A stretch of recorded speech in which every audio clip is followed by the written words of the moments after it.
Hebu Roho wako Mtakatifu akanene pamoja nasi.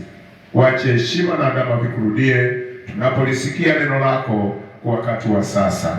Asante Bwana wa mbinguni, na ni katika jina la Baba na Mwana na Roho Mtakatifu tunaomba, na sote tuseme amen. Amen. Katika nafasi ambayo sasa iko mbele yetu, nitakuwa ninanena na wewe unaingia katika kitabu. Tunaingia uongozi ambao unaweza adhiri maeneo ambao wewe unatoka, ambao wewe unakaa. Uongozi, enda ambia mwalimu wakati wake umefika, na kwa hivyo kiongozi huyo anaenda, na anapoenda anapokea kibali, kwa sababu yeye alichaguliwa na walimu. Waliangalia katikati ya hao wengine na wakaona mpaka wamchakue huyu awe ndiye mwakilishi wao. Na kwa hiyo anapoenda katika mahali pale, yeye hufanya watu ambao wako katika nafasi hiyo waelewe ya kwamba kiongozi wao ameenda katika hali waliomtuma. Kwa hiyo kama ndivyo ilivyo na hata katika neno la Bwana, uongozi lazima watu wapo katikati ya wengine. Sio kwamba wewe pekee, lakini wewe ulichakuliwa kati ya wengine. Na ulipochakuliwa kati wengine, wana nafasi ya kukutuma wewe ufanye jambo fulani. Wana nafasi ya kukuelekeza wewe ufanye neno fulani. Kwa sababu gani? Ni kwa sababu wewe ndio umepewa idhini ya kuwa katika mahali hapo.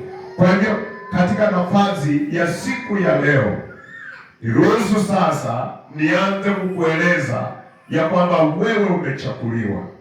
Wewe ni wa muhimu kabisa mbele za Bwana. Wewe ni wa muhimu kabisa mbele za jamii hiyo. Wewe ni wa muhimu sana mbele ya huo huduma. Kwa hiyo Bwana ameona unafaa, na ndipo akakupa nafasi hiyo. Kwa hivyo kiongozi ni mtu wa muhimu katika maisha yake, sio mtu wa kawaida, kwa sababu yeye hufanya kiunganisho. Anakuwa kiunganisho, kiongozi wa kuleta udhiri katika mahali ambapo anakaa. Lazima huyu wanamuona kazi anayofanya. Kitu cha kwanza, kazi ambayo anaifanya, wanaanza kumuona ni mtu ambao ako committed. Leadership that will change the environment is leadership will determine the commitment. The commitment is very important to any aspect, any sector. Commitment. If you commit yourself, you will allow people to understand who you are, and even those who are around you, they will see you are a committed person. A leadership that people are committed, we see the changes. Take an example. If the government that has no effect, then the government will not move. The government that have effect must have leadership that are committed to all the people, to all the neighbor, committed. So commitment is very important in our life. Let's turn in the book of Exodus. We want to see the book of Exodus, chapter number 18. Chapter number 18.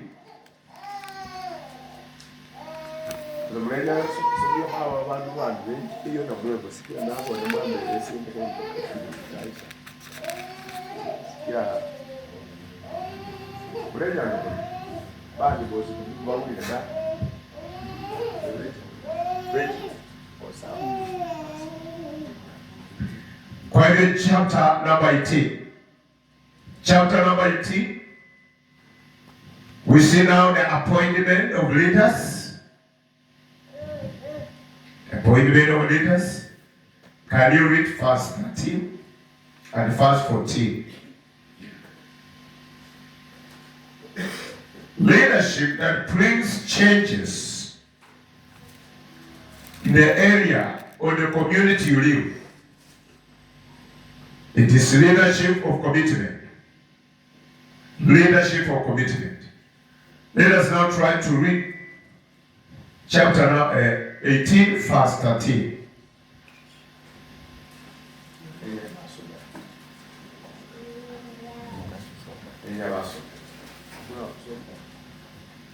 Asubuhi yake Musa akaketi ili awapishe hukumu wake, na hao watu wakasimama kumzunguka Musa tangu asubuhi hata jioni.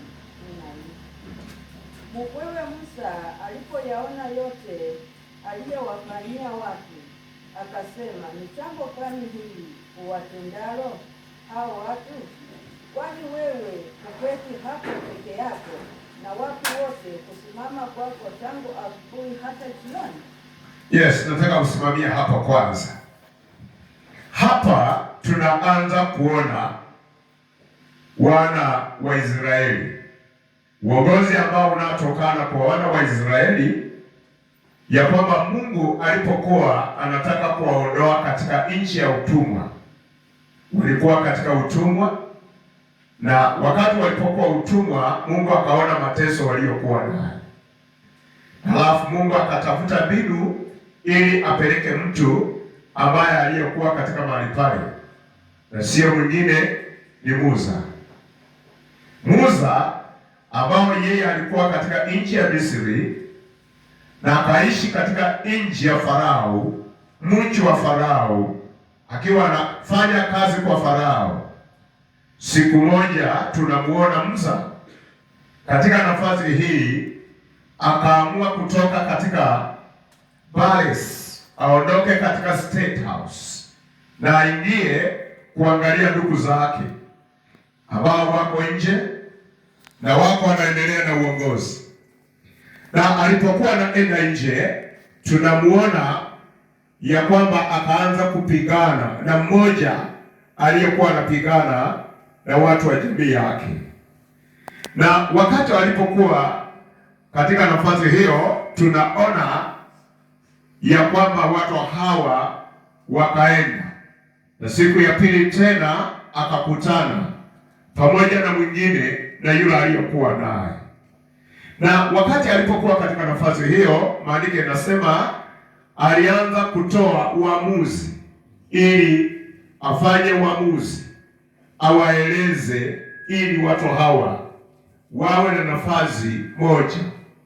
Lakini huyo aliyekuwa pamoja naye akisaidiana kumuua Misri alisema, wewe unataka kuniua kama vile ulivyoua Misri na ukamshika kwa mjane. Musa alianza kuona amejulikana katika maeneo na alitafuta nafasi ya kutoroka. Alipotafuta nafasi ya kutoroka, akaingia mahali ambapo panaitwa Medina. Na alipoingia katika mahali ambapo Medina, alikuta mahali ambapo wasichana wako wanachunga kondoo, na walipokuwa